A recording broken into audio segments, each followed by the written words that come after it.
What up, what up, what up? Today we are doing a brief, oh, Reba was there, she hid, a brief Q&A because I've had some questions come in and they are just some general random questions that I wanted to get answered and try to keep it short and sweet.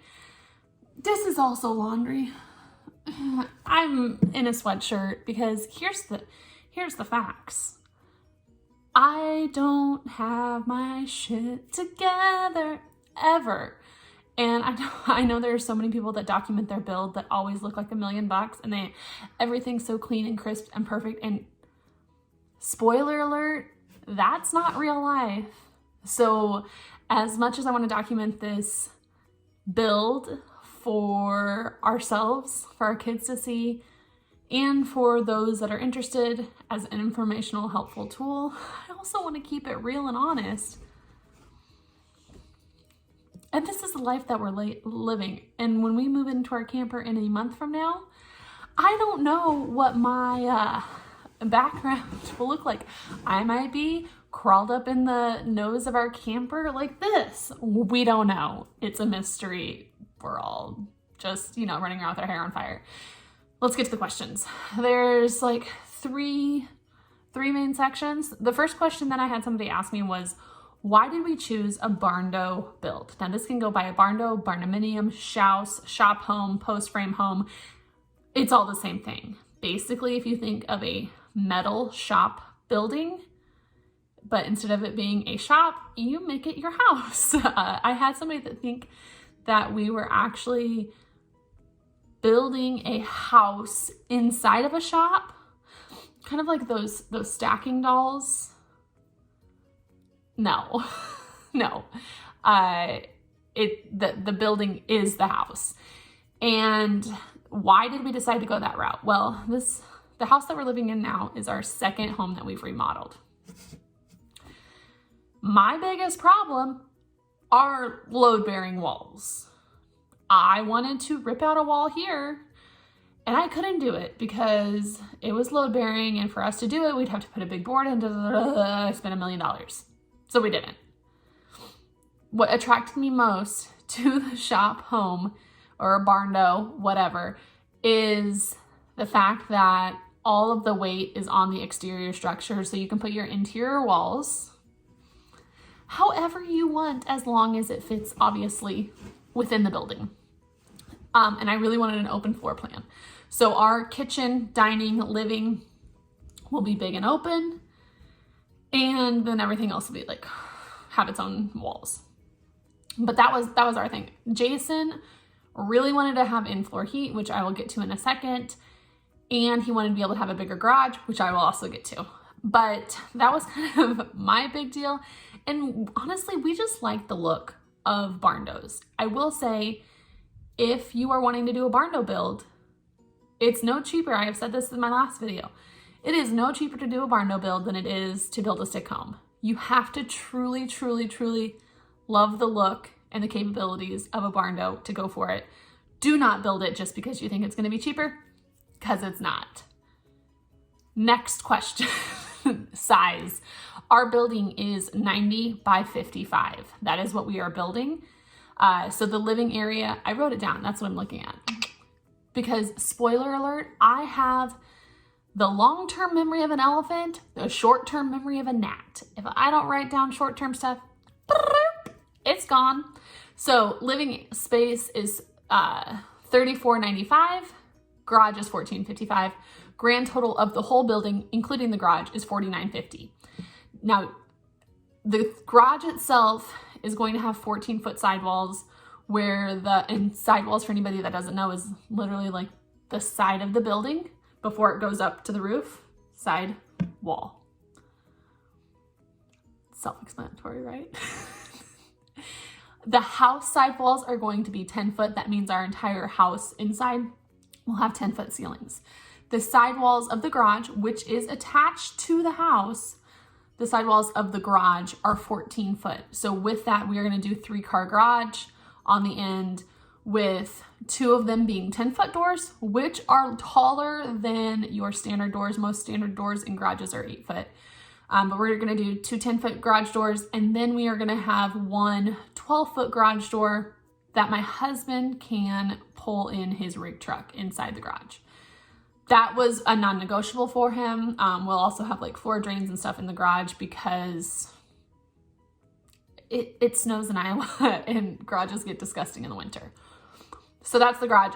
But we also will have porches on either side of the living. So the living will be 65 by 55 approximately. And there will be a 12-foot porch on the back. So 12 foot deep, 65 long. And then in the front will be 8 foot deep, 65 long. These are all going to be 0 entry. We are building our house 0 entry. So the porch total is 1,300 square feet of porches added on to the 3,495 living. So indoor, outdoor space, we're looking at what? 4,800 square feet if you count the porches as a living space, because we can entertain outside and things like that on that. But going back, 0 entry, everything, including we are doing 36-inch doors. We are doing double doors on the front door. We are doing a curbless shower. Everything's going to be handicap accessible because we don't know. Is something out there? Because we don't know what the future holds. And I would rather have a home prepared for when I'm 80 than to have something tragic happen when I'm 40 and have to try to prepare for during a crisis. Spoiler alert, I just cut out an entire section of my kids yelling at the door. What was I talking about? Porches? Handicap accessible? This is why my short-term memory is shot. I love my children, but holy buckets. Anyways, yes, everything will be handicap accessible.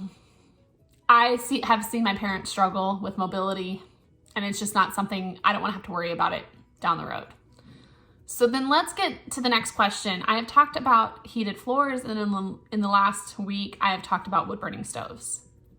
Here's what's happening. We are putting in heated floors because there is no basement. Okay, this is going to be a ranch style, no basement home. And for our floor finishing, we are just doing polished concrete. 1, to save money. 2, the looks, I like the look of it. And 3, it allows us down the road to just pay with cash and put flooring in if we choose to in the areas that we want it. So we are doing like PEX line with foam. My husband knows all the details, and when we get to that point, I will definitely share all of that. But we are putting in our own heated floors in 5-inch slab of concrete. But yes, we are still doing a wood burning stove. Now, the heated floors, with our house being spray foamed as well, is going to be extremely, extremely, extremely efficient and a great type of heat source. The problem being is that the small boiler that's going to be in our mechanical room to run the heated floors and keep them warm will run off of LP or liquid propane, or just propane. There's terms everywhere. Propane's expensive. You contract it for the year, for the price, gallons. If you run out, you got to pay more. It's a whole thing. In my head, I really thought I was going to get this video done in one take. It's always at the end. The in-floor heat will be the main heating source for some of our back bedrooms that are not close to our wood burning stove. For example, our master bath or bedroom is going to be farthest away from where the wood stove is. So in-floor heat will heat that and use more there than it will in the main living area. And you're like, how does that all work? In-floor heat is set up in zones with different thermostats. So if a zone doesn't need heat, it's not going to be running to that zone, where another zone might be cold and it will run to that, if that makes sense. When we get to in-floor heat, I'll explain it all and show it all. It's just that's kind of in the pre-planning phase. That's our thought with doing the wood burning stove. Am I concerned about our concrete floors being cold in general? No, because they will constantly be warm, whether it's from the wood stove. Concrete's a great insulator, or if it is from the in-floor heat itself, they're going to stay warm, and then we'll just turn them off in the summer. So will it be cold in the summer? Yeah, but that's not a bad thing. Can you imagine coming in from being outside when it's 90 degrees and 100% humidity in Iowa, which is what it always feels like in July, August, September, and laying on cold concrete? Oh, It sounds amazing. So those are the few questions that I had today. I will do these Q&As every once in a while, kind of accumulate some questions and go from there.